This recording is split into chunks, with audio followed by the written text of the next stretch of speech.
Iraq resumes exploration, regional tensions worries Western producers, and Nigeria steps up its patrols. Today on the Energy Scout.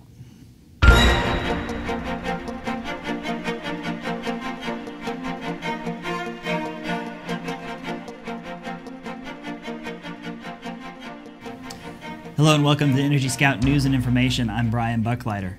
Today's segment will focus on international news within the energy industry. Our lead story, Iraq has resumed exploration of its immense oil reserves.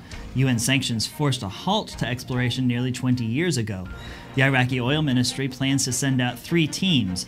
The team members have been trained abroad in the latest exploration techniques.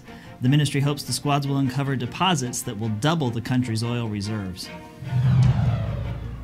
In other news, Petrobras has bought ExxonMobil's stake in Esso Chile's Petrolaria.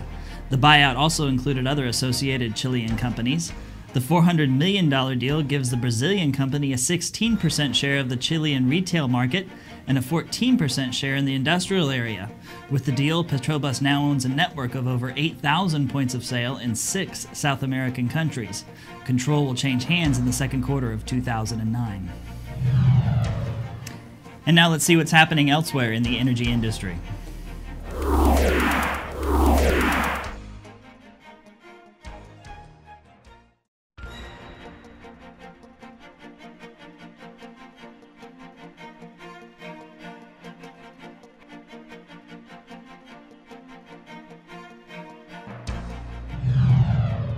The conflict between Georgia and Russia has Western producers worried. The growing conflict threatens the PTC pipeline, a key conduit that gives the West access to oil from the Caspian Sea.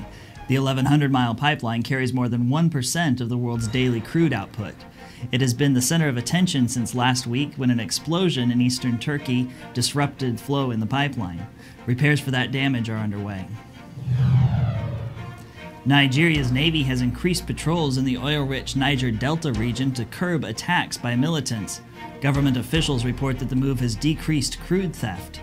Nigeria loses at least 100,000 barrels of oil per day to theft, with some estimates as high as 300,000 barrels a day. Violence in the Niger Delta has cut more than 20% of the nation's production since 2006. And now it's down to business. First up, let's take a look at today's leaders and laggards.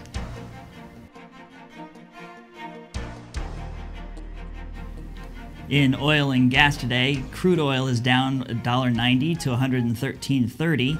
Natural gas is up 6 cents to $8.31. And now it's time to shift gears and take a look at today's people on the move.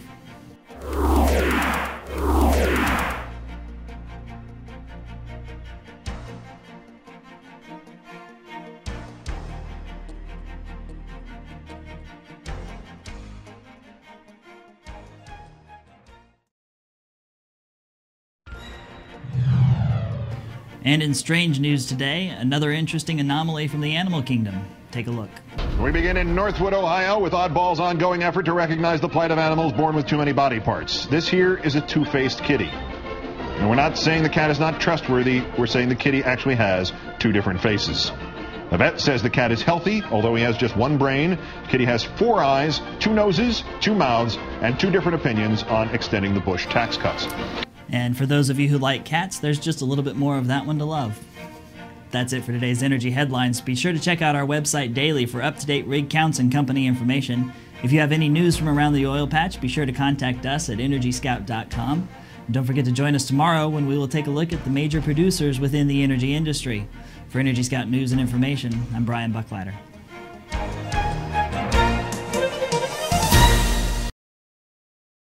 Did you know, back in 1970, we imported 24% of our oil, and by 1990, it was 42%. Today, it's almost 70% and climbing every minute. Over $700 billion are leaving this country to foreign nations every year.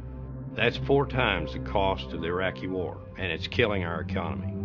It'll be the largest transfer of wealth in the history of mankind. We don't need any more talk.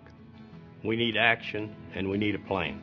And it's got to be the top priority of the next president and the next Congress. I'm T. Boone Pickens. I've been an oil man my whole life, but this is one emergency we can't drill our way out of. And I have a plan. In the coming weeks, I'm going to share the details of that plan to use American technology and alternative energy to slash our dependency and break foreign oil's stranglehold on us. It's our crisis, and we can solve it.